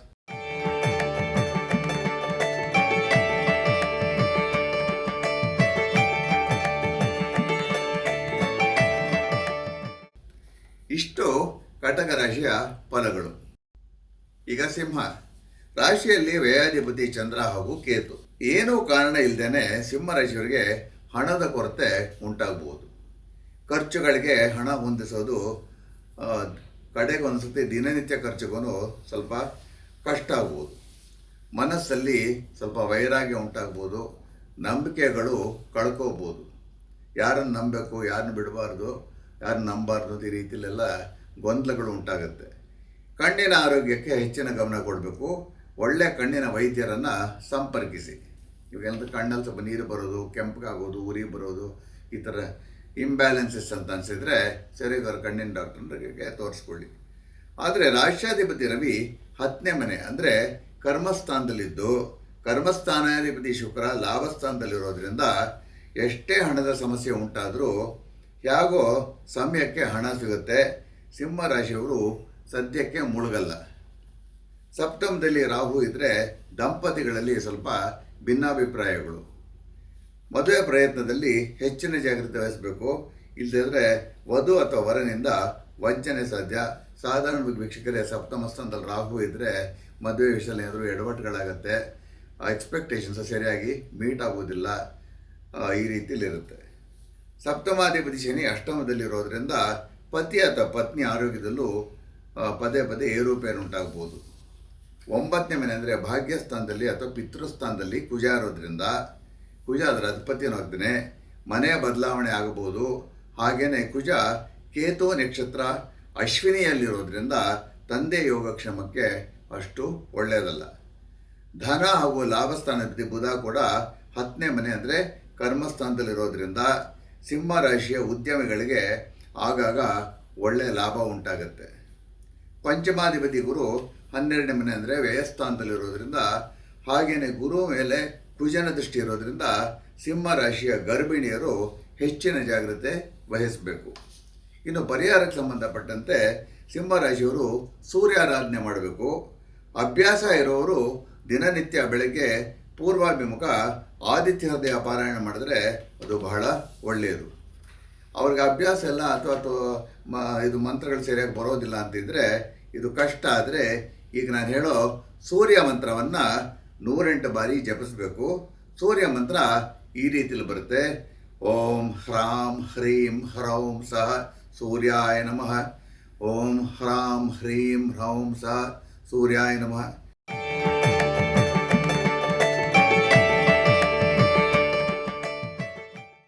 ಅನುಕೂಲ ಇದ್ದರೆ ತಾತ್ಕಾಲಿಕವಾಗಿ ಕನಿಷ್ಠ 7 ತಿಂಗಳು ಅನುಕೂಲ ಇದ್ದರೆ ಮಾತ್ರ ವೀಕ್ಷಕರೇ. ಅದಕ್ಕೆಲ್ಲ ಖರ್ಚು ಮಾಡ್ಕೊಂಡು ಹೋಗಿ ಅಂತ ಹೇಳಲ್ಲ, ನಿಮ್ಮ ಅನುಕೂಲಕ್ಕೆ ತಕ್ಕಂತೆ ಮಾಡಿಕೊಳ್ಳಿ. ಒಂದು ಚಿಕ್ಕದೊಂದು 4 ರಿಂದ 5 ಕ್ಯಾರೆಟ್ರದ್ದು ಮಾಣಿಕ್ಯ, ಅದು ರೂಬಿ ಅಂತ ಹೇಳ್ತೀವಿ, ಆ ಹರಳನ್ನು ಉಂಗುರದ ಬೆರಳಿಗೆ ನೀವು ಧರಿಸ್ಬೋದು. ಎಂದಿನಂತೆ ಸ್ತ್ರೀಯರು ಎಡಗೈಗೆ, ಪುರುಷರು ಬಲಗೈಗೆ. ಇಷ್ಟು ಸಿಂಹ ರಾಶಿಯ ಫಲಗಳು. ಈಗ ಕನ್ಯಾ ರಾಷ್ಟ್ರಾಧಿಪತಿ ಬುಧ ಬಲಿಷ್ಠನಾಗಿ 9ನೇ ಮನೆಯಲ್ಲಿ ಅಂದರೆ ವೃಷಭದಲ್ಲಿ ಅಂದರೆ ಶುಕ್ರನ ಮನೆಯಲ್ಲಿ ಇದ್ದಾನೆ. 9ನೇ ಅಧಿಪತಿ ಶುಕ್ರ ದಶಮದಲ್ಲಿ ಬುಧನ ಮನೆ ಮಿಥುನದಲ್ಲಿದ್ದಾನೆ. ಅಂದರೆ 9ನೇ ಅಧಿಪತಿ 10ನೇ ಮನೆಯಲ್ಲಿ, 10ನೇ ಅಧಿಪತಿ ಶುಕ್ರ 9ನೇ ಮನೆಯಲ್ಲಿದ್ದು ಇದು ಒಂದು ಪರಿವರ್ತನ ಯೋಗ ಅಂತ ಉಂಟಾಗುತ್ತೆ. ಈ ಯೋಗಕ್ಕೆ ಹೆಸರು ಧರ್ಮ ಕರ್ಮಾದಿ ಯೋಗ ಅಂತ. ನೋಡಿ ವೀಕ್ಷಕರೇ, ಯಾರ ಜಾತಕದಲ್ಲಿ ಎಕ್ಸ್ಚೇಂಜ್ ಆಫ್ ಹೌಸಸ್ ಅಂತ ಆಗುತ್ತೋ ಅಂದರೆ 9ನೇ ಅಧಿಪತಿ 10ನೇ ಮನೆಯಲ್ಲಿ, 10ನೇ ಅಧಿಪತಿ 9ನೇ ಇದ್ದರೆ ಸಾಧಾರಣ ಶುಭ ಗ್ರಹಗಳಾಗಿದ್ದರೆ ಈ ರೀತಿ ಧರ್ಮ ಕರ್ಮಾದಿ ಯೋಗ ಅಂತ ಉಂಟಾಗಿ ಅವರ ಜೀವನದಲ್ಲಿ ಸಾಧಾರಣವಾಗಿ ಯಶಸ್ವಿಯಾಗಿ ಇರ್ತಾರೆ, ತುಂಬ ಸಾಧನೆ ಮಾಡ್ತಾರೆ. ಹೀಗಾಗಿ ಕನ್ಯಾ ರಾಶಿಯವರಿಗೆ ಈ ಗುರು ಗೋಚಾರ ವರ್ಷದಲ್ಲಿ ವೃತ್ತಿಯಲ್ಲಿ ಬೆಳವಣಿಗೆ ಆಗುತ್ತೆ, ಸಾಧನೆ ಮಾಡ್ತಾರೆ. ರಾಹು 6ನೇ ಮನೆಯಲ್ಲಿದ್ದರೆ ಸಾಧಾರಣವಾಗಿ ಒಳ್ಳೆಯದೇನೆ, ಶತ್ರುಗಳು ದೂರ ಆಗ್ತಾರೆ. ಆದರೆ ಆರೋಗ್ಯದಲ್ಲಿ ಪದೇ ಪದೇ ಹೊಟ್ಟೆ ನೋವು ಅಥವಾ ಅಜೀರ್ಣ ಉಂಟಾಗ್ಬೋದು. ಸಪ್ತಮದಲ್ಲಿ ಪಂಚಮಾಧಿಪತಿ ಶನಿ ಇದ್ದರೆ ಇದು ಕೂಡ ವಿವಾಹ ಯೋಗ ಉಂಟಾಗುತ್ತೆ. ಈ ರಾಶಿಯ ಪ್ರೇಮಿಗಳಿಗೆ ಒಳ್ಳೆಯದಾಗ್ಬೋದು. ತೃತೀಯ ಅಷ್ಟಮಾಧಿಪತಿ ಕುಜ ಅಷ್ಟಮದಲ್ಲಿರೋದು ಭೂ ವ್ಯವಹಾರಕ್ಕೆ ಒಳ್ಳೆಯದು, ಆದರೆ ಒಡ ಹುಟ್ಟಿದವರ ಯೋಗಕ್ಷೇಮಕ್ಕೆ ಅಷ್ಟು ಶುಭ ಅಲ್ಲ. ವ್ಯಯಾಧಿಪತಿ ರವಿ ಕೂಡ ಭಾಗ್ಯದಲ್ಲಿರೋದ್ರಿಂದ ಉದ್ಯಮಿಗಳ ಖರ್ಚು ಹೆಚ್ಚಾಗುತ್ತೆ, ಅನ್ನೆಸರಿ ಎಕ್ಸ್ಪೆಂಡಿಚರ್ ಅಂತ ಬರ್ತಾ ಇರುತ್ತೆ. ಕರ್ಮಸ್ಥಾನದಲ್ಲಿ ಶುಕ್ರ ಇರೋದ್ರಿಂದ ಕನ್ಯಾ ರಾಶಿಯ ಕಿರುತೆರೆ ಹಾಗೂ ಸಿನಿಮಾ ನಟ ನಟಿಯರಿಗೆ ಒಳ್ಳೆಯದು. ಸಪ್ತಮಾಧಿಪತಿ ಹಾಗೂ ಚತುರ್ಥಾಧಿಪತಿ ಗುರು ಲಾಭಸ್ಥಾನದಲ್ಲಿ ಉಚ್ಚನಾಗಿರೋದ್ರಿಂದ ತಾಯಿಯಿಂದ ಸ್ವಲ್ಪ ಹಣದ ನೆರವಾಗುತ್ತೆ. ಹಾಗೆಯೇ ಪತಿ ಅಥವಾ ಪತ್ನಿಗೂ ಸ್ವಲ್ಪ ಲಾಭ ಉಂಟಾಗುತ್ತೆ. 11ನೇ ಅಧಿಪತಿ ಚಂದ್ರ ವ್ಯಯದಲ್ಲಿ ಕೇತುಗ್ರಸ್ತನಾಗಿರೋದ್ರಿಂದ ಕನ್ಯಾ ರಾಶಿಯವರ ಅಜ್ಜಿ, ತಾತ ಹಾಗೂ ಹಿರಿಯ ಒಡ ಹುಟ್ಟಿದವರ ಯೋಗಕ್ಷೇಮಕ್ಕೆ ಅಷ್ಟು ಒಳ್ಳೆಯದಲ್ಲ. ಇನ್ನು ಪರಿಹಾರ, ರಾಶಿಯ ಮೇಲೆ ಶನಿ ದೃಷ್ಟಿ ಇರೋದ್ರಿಂದ ಶನೈಶ್ಚನ ಆರಾಧನೆ ಬಹಳ ಮುಖ್ಯ. ಹೀಗಾಗಿ ದಿನನಿತ್ಯ ಸಂಜೆ ಸೂರ್ಯಾಸ್ತದ ನಂತರ ಶನಿ ಬೀಜ ಮಂತ್ರವನ್ನು ದಕ್ಷಿಣಾಭಿಮುಖ 108 ಬಾರಿ ಜಪಿಸಬೇಕು. ಶನಿ ಬೀಜ ಮಂತ್ರ ಹೀಗೆ ಬರುತ್ತೆ: ಓಂ ಪ್ರಾಂ ಪ್ರೀಂ ಪ್ರೌಂ ಸಹ ಶನೈಶ್ಚರಾಯ ನಮಃ. ಓಂ ಪ್ರಾಂ ಪ್ರೀಂ ಪ್ರೌಂ ಸಹ ಶನೈಶ್ಚರಾಯ ನಮಃ.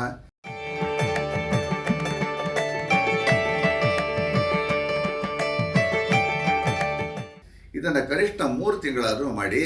ಹಾಗೆಯೇ ಒಂದು ಸಣ್ಣ ಇಜ್ಜಲ ತುಂಡನ್ನು ಕಪ್ಪು ಬಟ್ಟೆಯಲ್ಲಿ ಸುತ್ತಿ ರಾತ್ರಿ ಮಲಗುವಾಗ ನಿಮ್ಮ ದಿಂಬಡಿಯಲ್ಲಿ ಇಟ್ಕೊಳ್ಳಿ. ಬೆಳಗ್ಗೆ ಹೊರಗಡೆ ಕೆಲಸಕ್ಕೆ ಹೋದಾಗ ಅದನ್ನು ನಿಮ್ಮ ಜೋಬಲ್ಲೋ ನಿಮ್ಮ ಬ್ಯಾಗಲ್ಲೋ ಇಟ್ಕೊಂಡು ಹೋಗಿ ಮತ್ತೆ ಮನೆಗೆ ಬಂದು ದಿಂಬಡ್ಲಿಡಿ. ಕೆಲವರು ನೋಡಿ ವೀಕ್ಷಕರೇ ಕೇಳ್ತಾರೆ, ಈಜಲಿಂದ ಏನಾಗುತ್ತೆ ಅಂತ. ನೋಡಿ ಸಿಂಪಲ್ಲು, ಮನೆಯಲ್ಲಿ ಎಲೆಕ್ಟ್ರಿಕಲ್ ಕರೆಂಟ್ ನಿಯಂತ್ರಣ ಮಾಡೋದಕ್ಕೆ ಅರ್ಥಿಂಗ್ ಅಂತ ಹೇಳ್ತೀವಲ್ಲ, ಉಪ್ಪು ಹಾಗೂ ಈಜಲನ್ನು ಬಳಸ್ತಾರೆ. ನಮ್ಮ ದೇಹದಲ್ಲೂ ಎಲೆಕ್ಟ್ರಿಕಲ್ ಹಾಗೂ ಮ್ಯಾಗ್ನೆಟಿಕ್ ಎನರ್ಜೀಸ್ ಇರುತ್ತೆ ಅಂತ ನಮ್ಮ ಋಷಿಮುನಿಗಳು ಸಾವಿರಾರು ವರ್ಷಗಳಿಂದ ಹೇಳಿದ್ದಾರೆ. ಅದರ ಬಗ್ಗೆ ನಾನು ಶ್ಲೋಕನೂ ಹೇಳಿದ್ದೇನೆ. ನಖಸ್ಥಾನೆ ರೋಮಕೂಪೆ ಸಂಧಿಸ್ಥಾನೆ ಅಸ್ಥಿ ಸಂಗಮೆ ಸದಾ ಚಂಕ್ರಂ ನಿತ್ಯಂ ವಿದ್ಯುತ್ ಶಕ್ತಿ ಪ್ರದರ್ಶ್ಯತೆ ಅಂತ ಗ್ರಂಥಗಳ ಪ್ರಕಾರ ಶನಿ ದೋಷ ಇದ್ದವರು ಈ ರೀತಿ ಇಜ್ಜಲನ್ನು ಬಳಸಿದರೆ ನೆಗೆಟಿವ್ ಎನರ್ಜೀಸು ಸ್ವಲ್ಪ ನಿಯಂತ್ರಣ ಆಗುತ್ತೆ, ನೆಗೆಟಿವ್ಸು ಸ್ವಲ್ಪ ಕಡಿಮೆ ಆಗುತ್ತೆ. ನಂಬಿಕೆ ಇರೋರು ಇದನ್ನು ಮಾಡಿ ಕನಿಷ್ಠ 3 ತಿಂಗಳಾದರೂ ಮಾಡಿಕೊಳ್ಳಿ. ಇಷ್ಟು ಕನ್ಯಾ ರಾಶಿಯ ಫಲಾಫಲಗಳು. ಈಗ ತುಲಾ, ಇಲ್ಲಿ ಒಂದು ಮುಖ್ಯ ವಿಷಯ ಹೇಳಕ್ಕೆ ಇಷ್ಟಪಡ್ತೀನಿ. ಸಾಧಾರಣವಾಗಿ ಕೆಲ ಜ್ಯೋತಿಷಗಳು ಶನಿ ಮೀನ ರಾಶಿಯಲ್ಲಿದ್ದಾಗ ಹಾಗೆಯೇ ಗುರು ಮಿಥುನದಲ್ಲಿದ್ದಾಗ ತುಲಾ ರಾಶಿಯವರು ಬಹಳ ಒಳ್ಳೆಯದಾಗ್ಬಿಡುತ್ತೆ, ಹಾಗೆ ಹೀಗೆ ಅಂತ ಹೇಳೋದು ನೀವೆಲ್ಲ ಕೇಳಿರಬಹುದು. ಈ ರೀತಿ ಹೇಳೋದು ಸರಿಯಲ್ಲ ವೀಕ್ಷಕರೇ. ನಮ್ಮ ದಶಾಭುಕ್ತಿಗಳು ಬಹಳ ಮುಖ್ಯ, ಜಾತಕದ ಬಲ ಅಬಲಗಳು ಬಹಳ ಮುಖ್ಯ. ಈ ಬಾರಿ ನೋಡಿ, ಬಹುತೇಕ ತುಲಾ ರಾಶಿಯವರು ಸುಮಾರು 8ರಿಂದ 10 ತಿಂಗಳು ಬಹಳ ನೋವನ್ನು ಅನುಭವಿಸಿದ್ದಾರೆ. ಅದರಲ್ಲೂ ಕಡೆ 4 ತಿಂಗಳಂತೂ ಹೇಳೋಕ್ಕಾಗದಿರೋಷ್ಟು ನೋವು ಹಾಗೂ ಆರೋಗ್ಯ ಸಮಸ್ಯೆಗಳಿಂದ ನರಳಿದ್ದಾರೆ, ಅನುಭವಿಸಿದ್ದಾರೆ. ಇದಕ್ಕೆ ಕಾರಣ ರಾಹು ಒಂದು ಪಂಚಮ ಗೋಚಾರ, ಅದರ ಪಕ್ಕದಲ್ಲಿ ಶನಿ, ಹಾಗೆ ಮಕರಕ್ಕೆ ಕುಜ ಕಾಲಿಟ್ಟ ಮೇಲೆ. ಕುಜ ಶನಿ ಸಂಧಿಯ ಸಂಚಿಕೆಯಲ್ಲಿ ಒಂದು ವಾರದ ಮುಂಚೆನೇ ಸ್ಪಷ್ಟವಾಗಿ ಹೇಳಿದ್ದೆ ಇರಾನ್, ದುಬೈ, ಮ್ಲೇಚ್ಛ ದೇಶಗಳ ಯುದ್ಧದ ಬಗ್ಗೆ. ಇಲ್ಲೆಲ್ಲ ಯುದ್ಧದ ಭೀತಿ ಇರುತ್ತೆ ಅಂತ. 3 ಪಾಪಗ್ರಹಗಳು ಒಂದೇ ಲೈನಲ್ಲಿದ್ದು ಕುಜ ರಾಹು ಸಂಧಿ, ಕುಜ ಶನಿ ಸಂಧಿ ಈ ರೀತಿ ಬಹಳ ಹಾನಿ ಉಂಟು ಮಾಡಿದೆ. ಪ್ರಪಂಚಕ್ಕೆಲ್ಲ ಹಾನಿ ಉಂಟಾಗಿದೆ, ತುಲಾ ರಾಶಿಯವರೆಗೂ ಹಾನಿ ಉಂಟಾಗಿದೆ. ಈ ಬಾರಿ ಗುರು ಕಟಕ ರಾಶಿಗೆ ಪ್ರವೇಶ ಆದಾಗ ರಾಷ್ಟ್ರಾಧಿಪತಿ ಶುಕ್ರ ಬಲಿಷ್ಠನಾಗಿ 9ನೇ ಮನೆಯಲ್ಲಿ ಭಾಗ್ಯಸ್ಥಾನದಲ್ಲಿ ಮಿತ್ರ ಬುಧನ ಮನೆಯಲ್ಲಿ ಇರೋದರಿಂದ ಸ್ವಲ್ಪ ಕಷ್ಟಗಳಿಂದ ಮುಕ್ತಿ ಸಿಗುತ್ತೆ. ಪಂಚಮದಲ್ಲಿ ರಾಹು ಇದ್ದರೆ ತುಲಾ ರಾಶಿಯವರು ಅವರ ಮಕ್ಕಳ ಬಗ್ಗೆ ಬಹಳ ಚಿಂತೆ ಮಾಡ್ತಾರೆ. ಷಷ್ಠದಲ್ಲಿ ಮೀನದಲ್ಲಿ ಶನಿ ಇರೋದ್ರಿಂದ ಸ್ವಲ್ಪ ಹೊಟ್ಟೆ ಸಮಸ್ಯೆಗಳು, ಅಜೀರ್ಣ ಈ ರೀತಿ ಕಾಣಿಸ್ಕೋಬೋದು. ಸಪ್ತಮದಲ್ಲಿ ಕುಜ ಇರೋದು ಸ್ವಕ್ಷೇತ್ರದಲ್ಲಿ ಒಳ್ಳೆಯದೇ, ಆದರೆ ಒಂದು ಪಾಪಗ್ರಹವಾಗಿ ಕುಜನ ದೃಷ್ಟಿಯಿಂದ ಒತ್ತಡಗಳು, ಕೆಲಸಗಳು ಹೆಚ್ಚಿರುತ್ತೆ. ಅವಿವಾಹಿತರಿಗೆ ವಿವಾಹ ಭಾಗ್ಯ ಲಭಿಸಬಹುದು. ದಾಂಪತ್ಯಕ್ಕೆ ಒಳ್ಳೆಯದು. ಸಣ್ಣ ಪುಟ್ಟ ಭಿನ್ನಾಭಿಪ್ರಾಯಗಳಂತೂ ಇರುತ್ತೆ. ಲಾಭಾಧಿಪತಿ ರವಿ ಅಷ್ಟಮದಲ್ಲಿ ಇರೋದರಿಂದ ಅನಿರೀಕ್ಷಿತ ಧನಲಾಭ ಉಂಟಾಗುತ್ತೆ. ಪಿತೃಸ್ಥಾನಾಧಿಪತಿ ರವಿ ಅಷ್ಟಮದಲ್ಲಿರೋದರಿಂದ ತಂದೆ ಯೋಗಕ್ಷೇಮಕ್ಕೆ ಒಳ್ಳೆಯದಲ್ಲ. ರಾಷ್ಟ್ರಾಧಿಪತಿ ಶುಕ್ರ ನವಮದಲ್ಲಿ ಇರೋದರಿಂದ ಕೆಲವು ಕಷ್ಟಗಳು ದೂರ ಆಗುತ್ತೆ. ಇದರಿಂದ ಅನುಕೂಲಗಳು ಕೂಡ ಉಂಟಾಗುತ್ತೆ. ಕರ್ಮಸ್ಥಾನದಲ್ಲಿ ಉಚ್ಚಗುರು ಸಾಧಾರಣವಾಗಿ ನೌಕರಿಯಲ್ಲಿರೋರಿಗೆ ಇಷ್ಟವಿಲ್ಲದ ಜಾಗಕ್ಕೆ ಸ್ಥಾನ ಪಲ್ಲಟ ಉಂಟಾಗುತ್ತೆ, ಅಂದರೆ ಟ್ರಾನ್ಸ್ಫರ್ ಈ ರೀತಿ. ಆದರೂ ಕರ್ಮಸ್ಥಾನಾಧಿಪತಿ ಚಂದ್ರ ಲಾಭದಲ್ಲಿರೋದ್ರಿಂದ ಈ ರಾಶಿಯ ಸ್ವಯಂ ಉದ್ಯೋಗಿಗಳಿಗೆ ಒಳ್ಳೆಯದು. 11ನೇ ಮನೆಯಲ್ಲಿ ಚಂದ್ರ ಹಾಗೂ ಕೇತು ಇರೋದ್ರಿಂದ ಒಡ ಹುಟ್ಟಿದವರ ಆರೋಗ್ಯದಲ್ಲಿ ಏರುಪೇರಿರುತ್ತೆ. ಪರಿಹಾರ: ಪಂಚಮ ಅಂದರೆ ಪೂರ್ವ ಪುಣ್ಯಸ್ಥಾನದಲ್ಲಿ ರಾಹು ಇರೋದ್ರಿಂದ ತುಲಾ ರಾಶಿಯವರು ದಿನನಿತ್ಯ ಸೂರ್ಯಾಸ್ತದ ನಂತರ ರಾಹು ಮಂತ್ರವನ್ನು ದಕ್ಷಿಣಾಭಿಮುಖ ಕನಿಷ್ಠ 3 ತಿಂಗಳು 28 ಬಾರಿ ದಿನಾಲು ಜಪಿಸಬೇಕು. ರಾಹು ಮಂತ್ರ ಈ ರೀತಿಯಲ್ಲಿ ಬರುತ್ತೆ: ಅರ್ಧಕಾಯಂ ಮಹಾವೀರ್ಯಂ ಚಂದ್ರಾದಿತ್ಯ ವಿಮರ್ಧನಂ ಸಿಂಹಿಕಾಗರ್ಭ ಸಂಭೂತಂ ತಂ ರಾಹುಂ ಪ್ರಣಮಾಮ್ಯಹಂ. ಅರ್ಧಕಾಯಂ ಮಹಾವೀರ್ಯಂ ಚಂದ್ರಾದಿತ್ಯ ವಿಮರ್ಧನಂ ಸಿಂಹಿಕಾಗರ್ಭ ಸಂಭೂತಂ ತಂ ರಾಹುಂ ಪ್ರಣಮಾಮ್ಯಹಂ.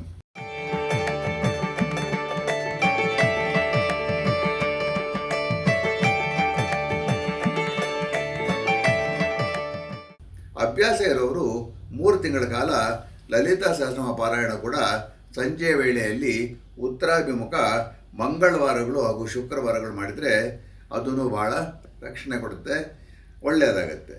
ಇಷ್ಟು ತುಲಾ ರಾಶಿಯ ಫಲಗಳು.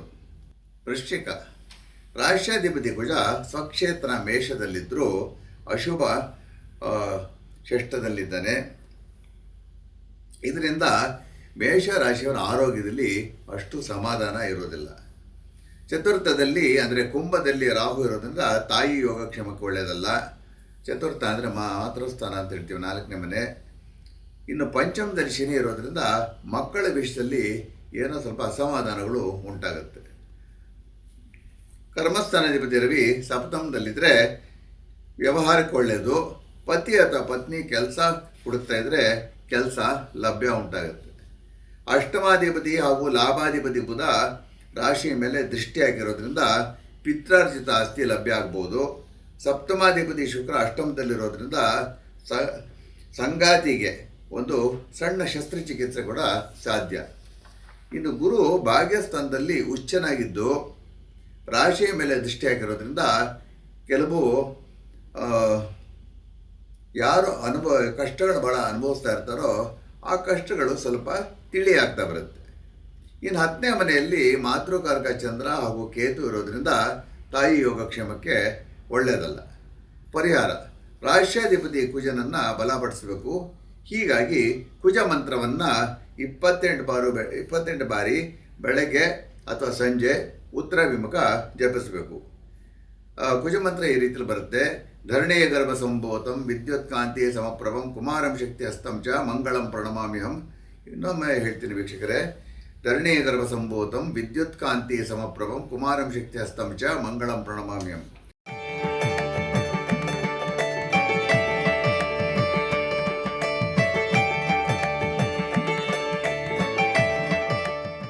ಹಾಗೆಯೇ 7 ಮಂಗಳವಾರಗಳು ಸುಬ್ರಹ್ಮಣ್ಯ ದೇವಸ್ಥಾನಕ್ಕೆ ಸ್ವಲ್ಪ ತೊಗರಿಯ ಬೇಳೆ ಅರ್ಪಿಸಬೇಕು.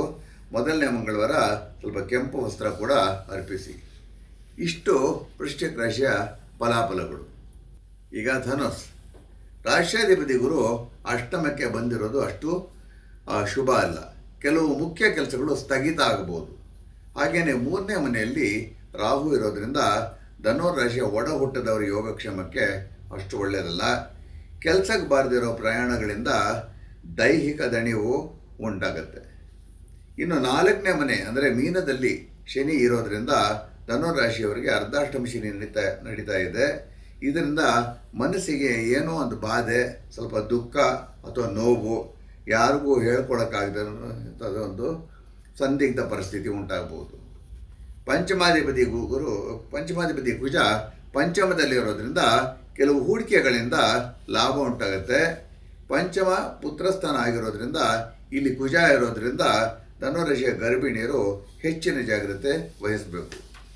ಪಿತೃಸ್ಥಾನಾಧಿಪತಿ ರವಿ ಷಷ್ಠದಲ್ಲಿರೋದು ತಂದೆ ಆರೋಗ್ಯ ಅಥವಾ ತಂದೆ ಯೋಗಕ್ಷೇಮಕ್ಕೆ ಅಷ್ಟು ಒಳ್ಳೆಯದಲ್ಲ. ಕರ್ಮಸ್ಥಾನಾಧಿಪತಿ ಬುಧ ಷಷ್ಠದಲ್ಲಿದ್ದರೆ ನೌಕರಿಯಲ್ಲಿರೋರು ತಪ್ಪು ನಿರ್ಧಾರ ತಗೊಂಡು ಉದ್ಯಮಕ್ಕೆ ಬಂದು ನಷ್ಟಗಳನ್ನು ಅನುಭವಿಸಬೇಕಾಗತ್ತೆ. ಹಾಗೆಯೇ ಕರ್ಮಸ್ಥಾನಾಧಿಪತಿ ಬುಧ ಕೂಡ ಷಷ್ಠದಲ್ಲಿದ್ದರೆ ಧನುರಾಶಿಯ ಉದ್ಯಮಿಗಳು ಸ್ವಲ್ಪ ನಷ್ಟಗಳನ್ನು ಎದುರಿಸಬೇಕಾಗತ್ತೆ. ಲಾಭಸ್ಥಾನಾಧಿಪತಿ ಶುಕ್ರ ಸಪ್ತಮದಲ್ಲಿರೋದ್ರಿಂದ ಮದುವೆ ಪ್ರಯತ್ನಗಳು ಫಲಿಸತ್ತೆ. ಆದರೆ ಶುಕ್ರ ಷಷ್ಠ್ಯಾಧಿಪತಿ ಕೂಡ ಆಗಿರೋದ್ರಿಂದ ಪತಿ ಅಥವಾ ಪತ್ನಿಯ ಆರೋಗ್ಯದಲ್ಲಿ ಏರುಪೇರು. ಇನ್ನು ಪಿತೃಸ್ಥಾನದಲ್ಲಿ ಚಂದ್ರ ಹಾಗೂ ಕೇತು ಇರೋದ್ರಿಂದ ತಂದೆಗೆ ಅಷ್ಟು ಶುಭ ಅಲ್ಲ.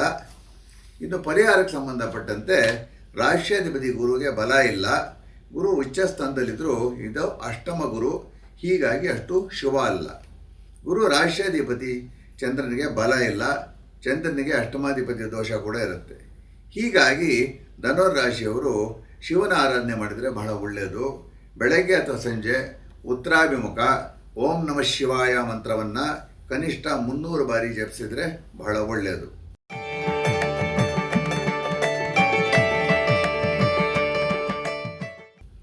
ಆದರೆ ಅನುಕೂಲ ಮಾಡಿಕೊಂಡು, ಅಂದರೆ ಇದು ಮಾಡಲೇಬೇಕು ಅಂತಲ್ಲ, ಯಾವತ್ತಾದರೂ ಸೋಮವಾರ ಮೈಸೂರು ಹತ್ರ ಇರೋ ನಂಜುಂಡೇಶ್ವರನ ದರ್ಶನ ಮಾಡಿಕೊಂಡು ಆದಲ್ಲಿ ಅರ್ಚನೆ ಮಾಡಿಸ್ಕೊಂಡು ನಮಸ್ಕಾರ ಮಾಡಿಬಿಟ್ಟು ಬನ್ನಿ. ಹಾಗೆಯೇ ಅನುಕೂಲ ಇದ್ದರೆ 6 ರಿಂದ 7 ತಿಂಗಳು ಒಂದು ಪುಷ್ಯರಾಗ ಹರಳನ್ನು, ಟೋಪಾಸ್ ಅಂತ ಹೇಳ್ತೀವಿ ಅದಕ್ಕೆ, ಚಿನ್ನ ಅಥವಾ ಬೆಳ್ಳಿ ಉಂಗುರದಲ್ಲಿ ತೋರುಬೆರಳಿಗೆ ಧರಿಸಿ ನೋಡಿ. ಬೇಕಿದ್ರೆ ಉಂಗುರ ಧರಿಸೋದ್ರಲ್ಲಿ ಅದು ನಿಮ್ಗೆ ಅನುಕೂಲ ಇದ್ದರೆ ಮಾತ್ರ ಮಾಡಿ. ಕಷ್ಟಪಟ್ಕೊಂಡು ಸಾಲ ತಗೊಂಡು ಉಂಗುರಗಳು ತೊಗೊಳಕ್ಕೆ ಹೋಗಬೇಡಿ. ಸ್ತ್ರೀಯರು ಎಡಗೈ ಹಾಗೂ ಪುರುಷರು ಬಲಗೈಗೆ. ಇಷ್ಟು ಧನುರಾಶಿಯ ಫಲಗಳು. ಈಗ ಮಕರ ರಾಷ್ಟ್ರಾಧಿಪತಿ ಶನಿ ತೃತೀಯದಲ್ಲಿದ್ದರೆ ಅದು ಒಳ್ಳೆಯದೇನೆ. ಆದರೆ 1 ವರ್ಷದಿಂದ ಗುರು ಗೋಚಾರ ಕೆಟ್ಟು ಮಕರ ರಾಶಿಯವರು ಸಾಕಷ್ಟು ಹಿಂಸೆ ಅನುಭವಿಸಿದ್ದಾರೆ. ಶನಿ ತೃತೀಯದಲ್ಲಿದ್ದರೆ ವಿಳಂಬ ಆದರೂ ಕೆಲವು ಕೆಲಸಗಳು ಯಶಸ್ವಿಯಾಗಿ ನಡೆಯುತ್ತೆ. ಆದರೆ ದ್ವಿತೀಯದಲ್ಲಿ ರಾಹು ಇರೋದು ಸಮಾಧಾನ ಕೊಡಲ್ಲ, ಹಣಕಾಸಿನ ವಿಷಯಕ್ಕೆ ಒಳ್ಳೆಯದಲ್ಲ. ಇನ್ನು ಚತುರ್ಥದಲ್ಲಿ ಕುಜ ಸ್ವಕ್ಷೇತ್ರದಲ್ಲಿರೋದ್ರಿಂದ ಏನಾದರೂ ಮನೆ ಅಥವಾ ಭೂಮಿ ವಿಷಯಕ್ಕೆ ಸ್ವಲ್ಪ ಅನುಕೂಲಗಳುಂಟಾಗ್ಬೋದು. ಅಷ್ಟಮಾಧಿಪತಿ ರವಿ ಪಂಚಮದಲ್ಲಿ ಹಾಗೂ ಪಂಚಮಾಧಿಪತಿ ಶುಕ್ರ ಷಷ್ಠದಲ್ಲಿರೋದ್ರಿಂದ ಮಕ್ಕಳಿಗೆ ಸಣ್ಣ ಪುಟ್ಟ ವಾಹನ ಅಪಘಾತಗಳಾಗುವಂಥ ಸಾಧ್ಯತೆ ಇರುತ್ತೆ. ಬಹಳ ಎಚ್ಚರಿಕೆಯಿಂದ ಇರಬೇಕು.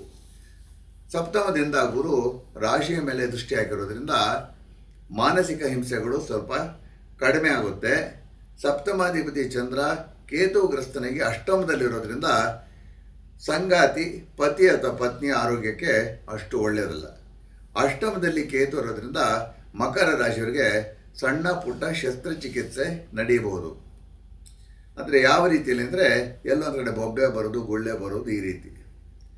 ಅದು ನೀವು ಸರಿಯಾಗಿರೋ ಡಾಕ್ಟ್ರಿಗೆ ತೋರಿಸ್ಕೋಬೇಕು. ರಾಷ್ಟ್ರಾಧಿಪತಿ ಶನಿ ಪರಾಕ್ರಮ ಸ್ಥಾನದಲ್ಲಿದ್ದು, ಅಂದರೆ 3ನೇ ಮನೆ, ರಾಶಿಯ ಮೇಲೆ ಗುರು ದೃಷ್ಟಿ ಇದ್ದು, ಆಮೇಲೆ ರಾಷ್ಟ್ರಾಧಿಪತಿ ಶನಿಯ ಮೇಲೆ ಗುರು ದೃಷ್ಟಿ ಇರೋದ್ರಿಂದ ದೈವಾನುಗ್ರಹದಿಂದ ಮಕರ ರಾಶಿಯವರು ಕಷ್ಟಗಳನ್ನು ದಾಟಿ ಬರ್ತಾರೆ. ಪರಿಹಾರ: ಪಂಚಮಾಧಿಪತಿ ಶುಕ್ರ ಬುಧನ ಮನೆಯಲ್ಲಿರೋದ್ರಿಂದ ಮಹಾವಿಷ್ಣು ಆರಾಧನೆ ಮಾಡಿದರೆ ಬಹಳ ಒಳ್ಳೆಯದು.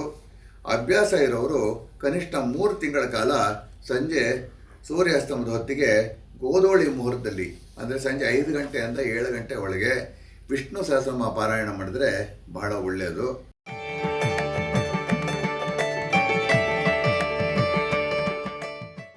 9 ಬುಧವಾರಗಳು ಸಂಜೆ ವಿಷ್ಣುವಿನ ಯಾವುದೇ ರೂಪದ ದೇವರಿಗೆ ಅಂದರೆ ಶ್ರೀರಾಮ, ಕೃಷ್ಣ ಈ ರೀತಿ ಸ್ವಲ್ಪ ಹೆಸರು ಕಾಳು ಅರ್ಪಿಸಿ ಅರ್ಚನೆ ಮಾಡಿಸ್ಕೊಂಡ್ರೆ ಅದು ಬಹಳ ಒಳ್ಳೆಯದು. ಇಷ್ಟು ವೀಕ್ಷಕರೇ ಮಕರ ರಾಶಿಗೆ ಸಂಬಂಧಪಟ್ಟಿದ್ದು. ಕುಂಭ ರಾಶಿಯಲ್ಲಿ ರಾಹು ಇರೋದ್ರಿಂದ ಏನಾದರೂ ಸೋಂಕು ಆಗಾಗ ಕಾಣಿಸ್ಕೋಬೋದು. ರಾಶಿಯಾಧಿಪತಿ ಶನಿ ಜಲತತ್ವ ರಾಶಿ ಅಂದರೆ ಮೀನ ರಾಶಿ ಇರೋದ್ರಿಂದ ಶ್ವಾಸಕೋಶದ ತೊಂದರೆಗಳು ಹೆಚ್ಚಾಗಿ ಕಾಣಿಸ್ಕೋಬೋದು. ಹಾಗೆಯೇ ಕುಂಭರಾಶಿಯವರಿಗೆ ಸಾಡೆ ಸತಿ ಕಡೆಯ ಭಾಗ ನಡೀತಿರೋದ್ರಿಂದ ಮನಸ್ಸಿಗೆ ಏನಾದರೂ ಬೇಸರ ಉಂಟಾಗ್ಬೋದು. ಅಂದ್ಕೊಂಡಿದ್ದ ಕೆಲಸಗಳು ಸರಿಯಾಗಿ ನಡೆಯೋದಿಲ್ಲ. ಕರ್ಮಸ್ಥಾನಾಧಿಪತಿ ಕುಜ ಸ್ವಕ್ಷೇತ್ರದಲ್ಲಿ ತೃತೀಯದಲ್ಲಿರೋದ್ರಿಂದ ವೃತ್ತಿ ಜೀವನ ತಕ್ಕ ಮಟ್ಟಿಗೆ ನಡೆಯುತ್ತೆ. ಚತುರ್ಥದಲ್ಲಿ ರವಿ ಹಾಗೂ ಬುಧ ಇರೋದ್ರಿಂದ ತಾಯಿಗೆ ಸ್ವಲ್ಪ ಕಣ್ಣಿನ ಸಮಸ್ಯೆ ಹಾಗೂ ಮೂಳೆಗಳ ಸಮಸ್ಯೆ ಕಾಡಬಹುದು. ಪಂಚಮದಲ್ಲಿ ಶುಕ್ರ ಇರೋದ್ರಿಂದ ಬಹಳ ಕಾಲದಿಂದ ಮಕ್ಕಳಾಗದಿರೋರಿಗೆ ಪರಮಾತ್ಮನ ಆಶೀರ್ವಾದ ಸಿಗಬಹುದು. ಧನಸ್ಥಾನಾಧಿಪತಿ ಹಾಗೂ ಲಾಭಸ್ಥಾನಾಧಿಪತಿ ಗುರು ಷಷ್ಠದಲ್ಲಿರೋದ್ರಿಂದ ಹಣಕಾಸಿನ ಕೊರತೆ ಇರಲ್ಲ, ಆದರೆ ಖರ್ಚುಗಳು ಹೆಚ್ಚಿರುತ್ತೆ. ಸಪ್ತಮದಲ್ಲಿ ಷಷ್ಠ್ಯಾಧಿಪತಿ ಚಂದ್ರ ಹಾಗೂ ಕೇತು ಇರೋದ್ರಿಂದ ಪತಿ ಅಥವಾ ಪತ್ನಿ ಜೊತೆ ವಿತಂಡವಾದಗಳು ಹಾಗೂ ಆಗಾಗ ಅಸಮಾಧಾನಗಳು ಉಂಟಾಗ್ಬೋದು. ಇನ್ನು ಪರಿಹಾರಕ್ಕೆ ಬಂದಾಗ ಪ್ರತ್ಯೇಕವಾಗಿ ಕುಂಭ ಲಗ್ನ ಅಥವಾ ಕುಂಭರಾಶಿಗೆ ಚಂದ್ರ ಅಶುಭ ಗ್ರಹ, ಇದು ಯಾವಾಗಲೂ ಹೇಳ್ತಾ ಇರ್ತೀನಿ. ಹೀಗಾಗಿ ಸ್ವಲ್ಪ ಚಂದ್ರನ ಆರಾಧನೆ ಹಾಗೂ ಶಿವಾರಾಧನೆ ಕೂಡ ಬಹಳ ಮುಖ್ಯ. ಬೆಳಗ್ಗೆ ಉತ್ತರಾಭಿಮುಖ ಶಿವ ಅಷ್ಟೋತ್ತರ ಶತನಾಮಾವಳಿ ಪಾರಾಯಣ ಬಹಳ ಉಪಯುಕ್ತ. ಹಾಗೆಯೇ ಸಂಜೆ ಅಥವಾ ಸೂರ್ಯಾಸ್ತದ ನಂತರ ಚಂದ್ರ ಮಂತ್ರ 28 ಬಾರಿ ಜಪಿಸಿ. ಚಂದ್ರ ಮಂತ್ರ ಈ ರೀತಿ ಬರುತ್ತೆ: ದಧಿಶಂಕ ತುಷಾರಾಭಂ ಕ್ಷೀರೋಧಾರಣವ ಸಂಭವಂ ನಮಾಮಿ ಶಿಷ್ಣಂ ಸೋಮಂ ಶಂಭೋರ್ಮುಕಟಭೂಷಣಂ. ಮತ್ತೊಮ್ಮೆ ಹೇಳ್ತೀನಿ ವೀಕ್ಷಕರೇ, ದಧಿಶಂಕ ತುಷಾರಾಭಂ ಕ್ಷೀರೋಧಾರಣವ ಸಂಭವಂ ನಮಾಮಿ ಶಿಷ್ಣಂ ಸೋಮಂ ಶಂಭೋರ್ಮುಕಟಭೂಷಣಂ.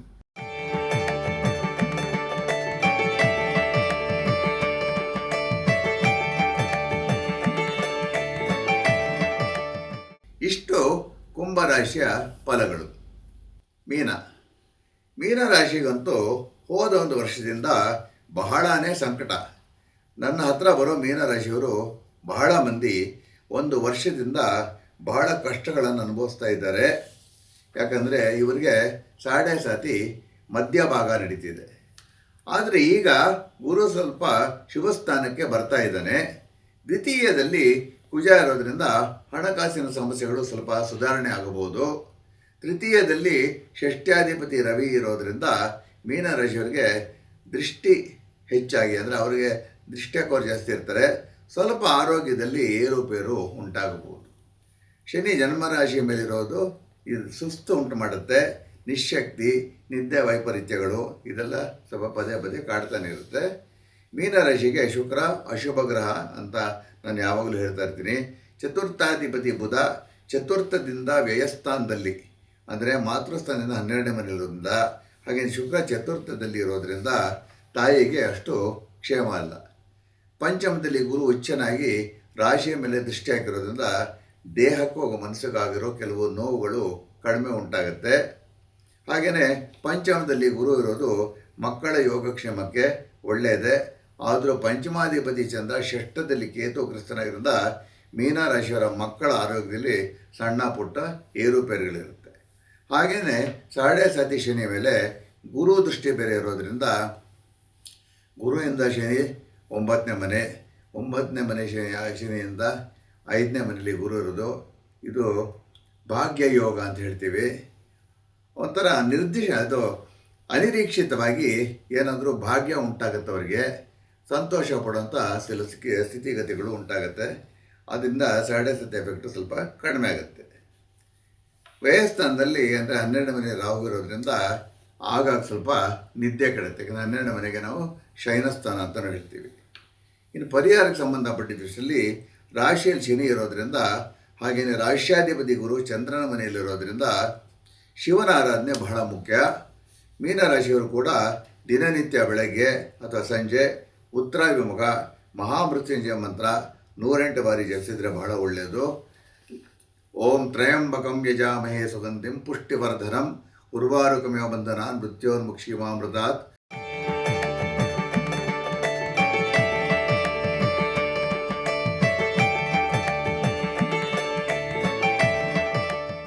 ಹಾಗೆಯೇ 8 ಶನಿವಾರಗಳು ಸಂಜೆ ಆಂಜನೇಯ ದೇಗುಲಕ್ಕೆ ಸ್ವಲ್ಪ ತುಳಸಿಯ ಮಾಲೆ ಹಾಗೂ ಎಳ್ಳೆಣ್ಣೆ ಅರ್ಪಿಸಿ ಆದರೆ ಅರ್ಚನೆ ಮಾಡಿಸ್ಕೊಂಡ್ರೆ ಬಹಳ ಒಳ್ಳೆಯದು. ಇಷ್ಟು ಮೀನರಾಶಿಯ ಫಲಾಫಲಗಳು.